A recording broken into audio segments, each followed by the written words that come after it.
daar mense is, ontstaan die potensiaal vir konflik. En waar mense naby aan mekaar beweeg en mekaar liefhet, soos goeie vriende of kollegas of ouer en 'n kind, 'n broer en 'n suster, ontstaan die potensiaal nog meer, soos baie van ons weet. As jy dan nou nog geloofsoortuigings ook deel maak van hierdie verhouding, dan sit jy met 'n groot hoeveelheid potensiaal vir konflik. En dit is wat ons by die kerk teekom.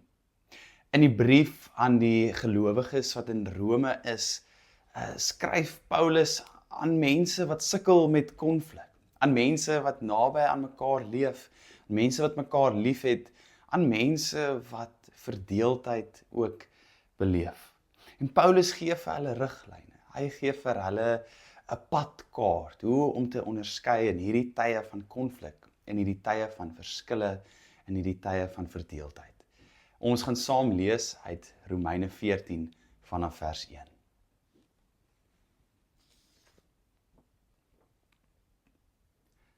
Aanvaar die een wat swak in die geloof is, sonder om oor verskille te argumenteer. Die een glo dat 'n mens alles mag eet, maar die ander een wat swak in die geloof is, eet net groente. Die een wat eet, moenie neersien op die een wat nie eet nie. En die een wat nie eet nie, moet die een wat wel eet nie veroordeel nie, want God het hom aanvaar. Wie is jy om oor iemand anders se huisbediende te oordeel? Of hy staan of val is iets wat net sy eienaar aangaan. Hy sal egter bly staan, want die Here is in staat om hom staande te hou. Die een beskou een dag belangriker as die ander. Vir 'n ander weer is alle dae eenders. Laat elkeen in sy eie gemoed ten volle van sy standpunt oortuig wees. Die een wat 'n bepaalde dag uitsonder, sonder dit vir die Here uit. En die een wat eet, doen dit tot eer van die Here. Want hy dank God daarvoor. Ook die een wat nie eet nie, doen dit tot eer van die Here. En hy dank God daarvoor. Niemand van ons leef tog vir homself nie, en niemand sterf vir homself nie. As ons leef, leef ons immers vir die Here, en as ons sterf, sterf ons vir die Here. Of ons dan lewe of sterwe, ons behoort aan die Here. Die kerk van Rome het bestaan uit Jode en nie-Jode. Nou kort na die ontstaan van hierdie kerk, moes al die Jode Rome verlaat. Hulle is verban, selfs die Jode wat volgelinge van Jesus was. Na 5 jaar kon hierdie Jode dan nou weer terugkeer na die stad. En jy kan jouself net indink, hierdie Joodse volgelinge van Christus ontdek toe 'n kerk wat baie anders lyk as die kerk wat hulle verlaat het. 'n Kerk wat grootendeels 'n klomp Joodse praktyke en tradisies en so nie beoefen het nie. En Paulus skryf dan aan hierdie einste gemeente wat sit met hierdie spanning van mense wat dinge op verskillende maniere wil doen. Mense wat nie net mekaar aanvaar vir hulle verskille nie, maar eintlik oorgaan in konflik, wat mekaar begin veroordeel en wat hoogmoedig is teenoor mekaar. Nou, nadat Paulus deurgaans in die brief verskeie teologiese temas op die tafel gesit het, kom hy dan by hoofstuk 14 uit, waar hy baie direk hierdie verdeeldheid aanspreek en op so 'n manier dan nou vir die gelowiges in Rome en ook so vir ons kom help oor hoe ons praat oor konflik, hoe ons konflik hanteer in 'n geloofsgemeenskap. Die eerste ding wat Paulus doen, en dis eintlik implisiet in sy skrywe, is hy is verskriklik eerlik oor die kwessies wat in die gemeenskap aan die woed is.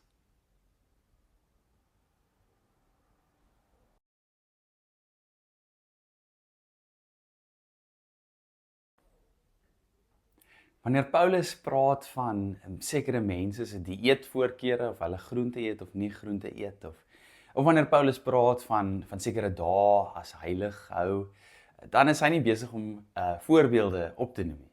Hy is besig om baie direk te praat oor die kwessies wat in die gemeente aan die gebeur is, die goed waaroor mense verskil.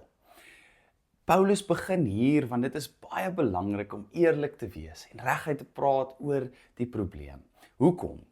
Want wanneer ons konflik beleef as mense, dan is een van ons verdedigingsmeganismes baie keer om ons aandag van die kwessie af te skuif en die persoon aan te val. Te sê, maar jy is so en so en so, eerder as om te praat oor die saak of die uitdaging of die kwessie.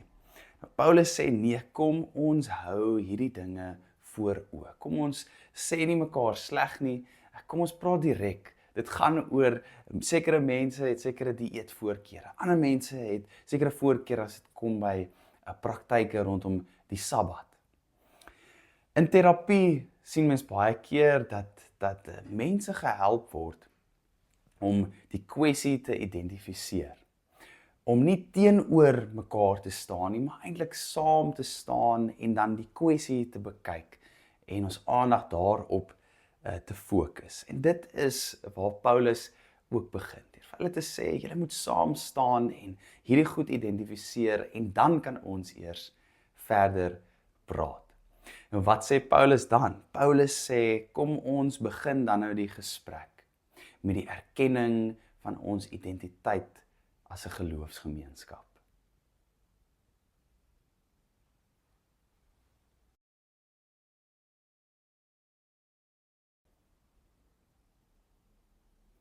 Paulus neem ons terug na die kern van wie ons is.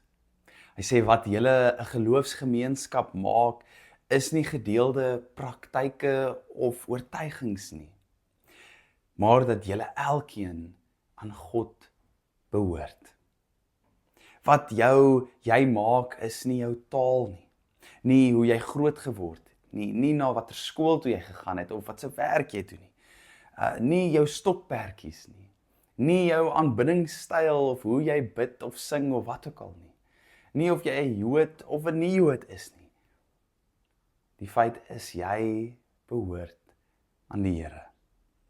Daarom sal sommige van julle dalk hierdie teks herken as deel van die eerste vraag en antwoord van die Heidelbergse katekismes, wat sê, as vra, wat is my enigste troos in lewe en in sterwe? My enigste troos is dat ek, liggaam en siel, in lewe en in sterwe, nie aan myself nie, maar aan my getroue verlosser, Jesus Christus, behoort. Terug na die kern van wie ons is.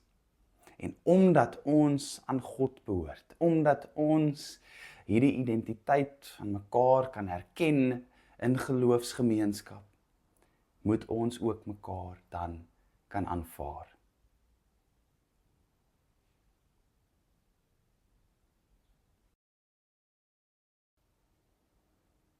As die kerk 'n etenstafel sou wees, help Paulus ons om die verskille van eetgewoontes en praktyke te navigeer.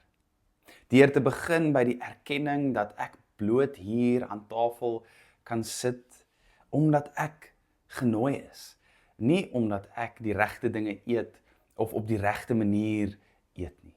Bloot dat ek genooi is om hier te kan sit. Dat ander se eetgewoontes my dalk mag ontstel, maar dat hierdie tafel met genade en met vergifnis gedek word. En dat ek daarom ander se teenwoordigheid moet aanvaar en ontvang, want ek is nie die gasheer nie. Ek is bloot, net soos elke ander persoon wat hier aan tafel sit, 'n genooide gas. Kom ons bid saam en dank die Here vir hierdie openbaring van genade en aanvaarding en liefde en omarming tussen gelowiges. Here, ons weet, en U weet, dat die kerk baie keer 'n plek kan wees waar ons teleurgestel word, waar ons sukkel om aan dieselfde tafel te sit, dat die kerk in die wêreld 'n groot verskille het.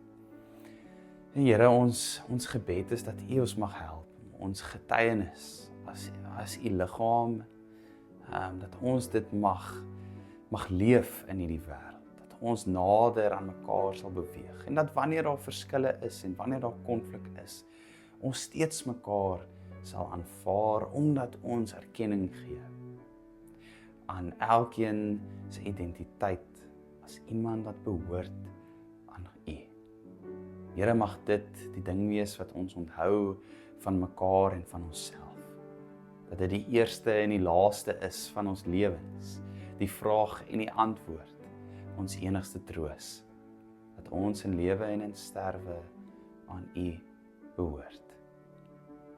Amen.